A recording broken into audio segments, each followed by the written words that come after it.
Hello everyone, स्वागत है आपका फ्यूचर टीचर हब में।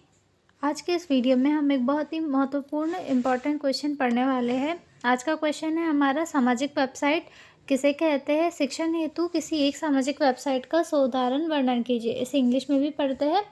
What is social websites? Describe any one social website with example for teaching purpose.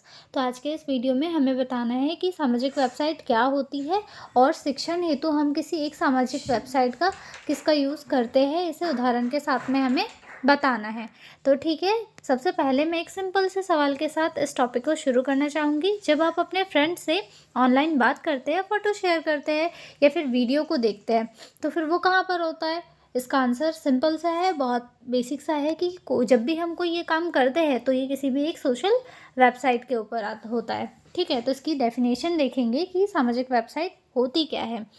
ठीक है, तो वे ऑनलाइन, ये जो सामाजिक वेबसाइट्स होती है, ये ऐसे ऑनलाइन प्लेटफॉर्म्स होते हैं जहाँ पर लोग एक दूसरे से जुड़ते हैं, बातें करते हैं या फिर इंफॉर्मेशन शेयर करते हैं और सामग्री जैसे फ़ोटो, वीडियो, पोस्ट, इन सभी का आदान प्रदान करते हैं। इसका मुख्य उद्देश्य होता है सामाजिक संपर्क, मतलब कि सोशल इंटरेक्शन, और सूचना का आदान प्रदान करना, एक दूसरे से इंफॉर्मेशन शेयर करना। ठीक है, अगर इसे मैं आसान भाषा में समझाना चाहूँ तो सोशल वेबसाइट पर क्या होता है, सोशल वेबसाइट इंटरनेट पर लोगों को कनेक्ट करने का काम करती है। जैसे हम इंस्टा चलाते हैं, इंस्टा पे हम लोगों से कनेक्ट कर रहे हैं, दूसरों की फ़ोटोज़ देख रहे हैं, उसे अगर हमें पसंद आ रही है तो हम लाइक कर रहे हैं, हमें और ज़्यादा पसंद आ रही है तो हम कमेंट कर रहे हैं। ठीक है, अब अगर इसके कुछ फीचर्स मैं बताना चाहूँ तो इसमें क्या होता है कि इसमें प्रोफाइल क्रिएशन होता है। हम इसमें अपनी आईडी बना सकते हैं, प्रोफाइल बना सकते हैं, उस पर अपनी फ़ोटोज़ अपलोड कर सकते हैं, अपने बारे में इंफॉर्मेशन शेयर कर सकते हैं। इसमें कनेक्टिंग विद अदर्स, हम दूसरों के साथ कनेक्ट कर सकते हैं। हम जिसे जिसे जानते हैं उनके भी साथ कनेक्ट कर सकते हैं। अगर हमें हमारा नेटवर्क स्ट्रॉन्ग रखना है तो हम ऐसे लोगों के साथ भी कनेक्ट कर सकते हैं जिन्हें हम जानते नहीं हैं। हम अपना जो कॉन्टैक्ट वाला एरिया है वो बहुत बड़ा कर सकते हैं, इंटरेक्ट कर सकते हैं लोगों से, ग्रुप और कम्युनिटीज़ बना सकते हैं। मान लो एक व्यक्ति है जिसके मन में बहुत अच्छे अच्छे विचार आते हैं, तो वो ग्रुप बनाकर उन विचारों को बहुत ज़्यादा नंबर ऑफ़ लोगों तक शेयर कर सकता है।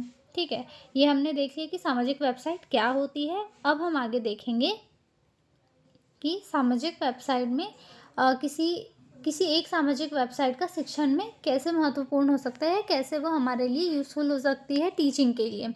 ठीक है, तो इसे बेसिक से क्वेश्चन के साथ मैं बताना चाहूँगी कि टीचर के लिए किसी भी एक सामाजिक सोशल वेबसाइट का यूज़ क्या हो सकता है। ठीक है, आज का टाइम आपको पता है कि डिजिटल एरा में जो टीचिंग है सिर्फ क्लासरूम तक सीमित नहीं है।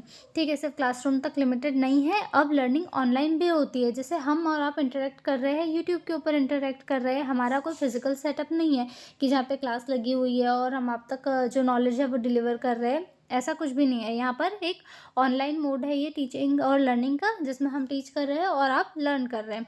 ठीक है, अब इस ऑनलाइन टीचिंग का एक छोटा सा बेनिफिट के रूप में मैं आपको बता देती हूँ कि इससे क्या होता है, स्टूडेंट कभी भी पढ़ सकता है, विजुअल लर्निंग हो सकती है, इसमें आसानी से समझ सकता है, टीचर अपना कंटेंट शेयर कर सकता है, कोई भी टीचर हो कहीं भी बैठ के अपना जो कंटेंट है वो शेयर कर सकता है, इंटरेक्शन बढ़ता है। मतलब इसमें एक नंबर ऑफ़ स्टूडेंट सीमित नहीं होता है, इसमें बहुत बड़ा जो है नंबर ऑफ़ स्टूडेंट के साथ कनेक्ट किया जा सकता है। अब यहाँ पर हमने यूट्यूब को लिया है एक सामाजिक वेबसाइट के वर्णन के तौर पर। ठीक है, अब हमने सोचा कि इससे अच्छा एग्जाम्पल क्या ही हो सकता है टीचिंग के लिए। ठीक है, इसमें यूट्यूब के ऊपर अगर हम देखें तो यूट्यूब क्या है, यूट्यूब एक सोशल वेबसाइट है जहाँ पर वीडियोस अपलोड करते हैं और शेयर करते हैं और लोग उसे देखकर इन्फॉर्मेशन को गैदर करते हैं। ठीक है, ये बहुत लोकप्रिय सामाजिक वेबसाइट भी है जिसमें सिर्फ एजुकेटर्स ही नहीं, नॉर्मल लोग भी अपने लाइफस्टाइल को लेकर, जिस भी चीज़ को लेकर वीडियो अपलोड करना चाहते हैं वो अपलोड कर सकते हैं यहाँ पर। ठीक है, अब हम यहाँ पर बेसिकली अपना फोकस क्या है कि शिक्षण के लिए, टीचिंग के लिए ये कैसे यूज़फुल हो सकती है। तो सबसे पहला है इसमें वीडियो लेक्चर। शिक्षक जो है अपने जो इम्पॉर्टेंट टॉपिक्स है उनके ऊपर वीडियो लेक्चर बना करके इसमें अपलोड कर सकता है ताकि स्टूडेंट्स तक इन्फॉर्मेशन जा सके। और अगर मान लो स्टूडेंट का अलग अलग टाइप के स्टूडेंट होते हैं, सारे स्टूडेंट एक जैसे नहीं होते, कुछ स्टूडेंट ऐसे भी होते हैं जो एक ही बार में चीज़ों को लर्न कर लेते हैं, याद कर लेते हैं, समझ जाते हैं, लेकिन सारे स्टूडेंट ऐसे नहीं होते, तो वीडियो को बार बार देख के भी समझ सकते हैं। अब अगला है ऑनलाइन क्लासेस। ऑनलाइन क्लासेस के थ्रू बच्चे कहीं पे भी बैठ के कहीं से भी किसी भी टीचर की जो इन्फॉर्मेशन को गैदर कर सकते हैं, लेक्चर्स को अटेंड कर सकते हैं। तीसरा है दृश्यात्मक शिक्षा, मतलब कि इसमें हम किसी भी कॉम्प्लेक्स चीज़ों को भी आसानी से देख के एनिमेशन वाले वीडियोस के थ्रू आसानी से समझ सकते हैं। और कहीं पर भी बैठकर कोई भी बच्चा कहीं से भी इन्फॉर्मेशन को गैदर कर सकता है। रिविज़न करना, छात्र बार बार वीडियोस को देखकर अपने विषय को मजबूत कर सकते हैं। मान लो एक टॉपिक है, उसे एक बार देखने में समझ में नहीं आ रहा है, या फिर एक एजुकेटर से उसे समझ में नहीं आ रहा, तो वो स्विच भी कर सकता है कि इस एजुकेटर से मुझे समझ में नहीं आ रहा है, मैं दूसरे एजुकेटर के पास जाऊँगा, तीसरे एजुकेटर के पास जाऊँगा। हालांकि इसमें चीज़ें गड़बड़ भी हो जाती है, लेकिन फिर भी अगर समझ में नहीं आ रहा है, बच्चों का मेन गोल क्या होता है, इन्फॉर्मेशन को गैदर करना, चाहे फिर वो कहीं से भी हो। ठीक है, इसके साथ में ही होता है एनी टाइम लर्निंग।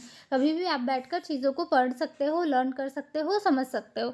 ठीक है, और साथ में चैनल बनाना, शिक्षक अपना शैक्षणिक चैनल बनाकर नोट्स और लेक्चर शेयर कर सकता है। यहाँ पर सिर्फ क्लासरूम तक की स्टडी नहीं सीमित रहेगी, अपना चैनल बनाकर उसमें unlimited number of videos upload करके उससे नॉलेज को शेयर किया जा सकता है। अब इसे एक उदाहरण के तौर पर देखेंगे कि मान लीजिए एक शिक्षक है, साइंस पढ़ा रहा है, एक टीचर है जो साइंस पढ़ाते हैं। अब उन्हें यूट्यूब पर ह्यूमन डाइजेस्टिव सिस्टम का वीडियो बनाता है और उस वीडियो को देखकर आसानी से समझ सकते हैं। अब कोई भी बहुत सारे बच्चे जिन्हें ह्यूमन डाइजेस्टिव सिस्टम समझना है, वो उस वीडियो को देख के आसानी समझ सकते हैं। और अगर मान लो हम क्लास में समझ रहे हैं पर थ्योरी के रूप में समझ रहे हैं, लेकिन बच्चों को चीज़ समझ में नहीं आ रही है, और वो यूट्यूब पे जाएंगे और सर्च करेंगे कि एनिमेटेड वीडियो जो है उन्हें देखना है डाइजेस्टिव सिस्टम का, तो जब वो एनिमेटेड वीडियो देखेंगे यूट्यूब के ऊपर, तो उन्हें पूरा का पूरा दिखेगा कि खाना माउथ से जाएगा, फिर कहाँ पर जाएगा, फिर उसकी अगली स्टेप क्या होगी, कैसे ये स्टमक में जाता है, कैसे स्मॉल इंटेस्टाइन में जाता है, कैसे एक्सक्रीट आउट आता है। तो वो जब पूरी प्रोसेस के थ्रू खाना कैसे डाइजेस्ट हो रहा है ये देखेंगे, तो उन्हें चीज़ें आसानी से समझ में आएगी, ऑर्गन्स के नाम याद रहेंगे और वो उस चीज़ को लंबे टाइम तक याद भी कर सकेंगे। ठीक है, इसके बाद में हम देखेंगे कि सामाजिक वेबसाइट शिक्षा को आसान, रोचक और सुलभ बनाती है। यूट्यूब जैसे प्लेटफॉर्म से छात्र घर बैठे अच्छी शिक्षा प्राप्त कर सकते हैं। ये तो बहुत सही बात है कि अगर कोई बच्चा किसी इन्फॉर्मेशन को घर बैठे गैदर कर सकता है, इससे अच्छा और क्या ही है। इसके साथ में रिवीजन वाला पॉइंट भी बहुत इंपॉर्टेंट है, और सेल्फ लर्निंग, स्टूडेंट अपने इंटरेस्ट के अकॉर्डिंग भी पढ़ सकते हैं कि जो टॉपिक उन्हें समझ में आ रहा है वो टॉपिक वो आसानी से पढ़ सकते हैं। आज के टाइम पे जो सोशल वेबसाइट्स है बहुत ही इम्पॉर्टेंट हिस्सा बन चुकी है एजुकेशन सिस्टम का, क्योंकि ये लर्निंग को इजी बनाती है, इंटरेस्टिंग बनाती है, और साथ में ही एक्सेसिबल बनाती है कि कोई भी कहीं से भी किसी भी टाइम पे आसानी से इन्फॉर्मेशन को गैदर कर सकता है। क्योंकि यूट्यूब पर ही बहुत सारी ऐसी इतनी सारी चीज़ें ये है जिन्हें हम अगर ले तो हमारा जीवन सुलभ और आसान बन सकता है। ठीक है विद्यार्थी, यहाँ पर हमारा ये क्वेश्चन ख़त्म होता है। यदि आपको वीडियो पसंद आती है तो इस चैनल को सब्सक्राइब कीजिए, वीडियो को लाइक कीजिए और शेयर कीजिए। साथ ही में यहाँ पर इंग्लिश मीडियम वाले बच्चों के लिए भी स्लाइड लगी हुई है। यदि आप इंग्लिश के पेपर देने वाले हैं तो आप इस स्लाइड का स्क्रीनशॉट लेकर इसे पढ़ सकते हैं, और अपने दोस्तों के साथ ज़रूर से इस चैनल को शेयर कीजिए। धन्यवाद।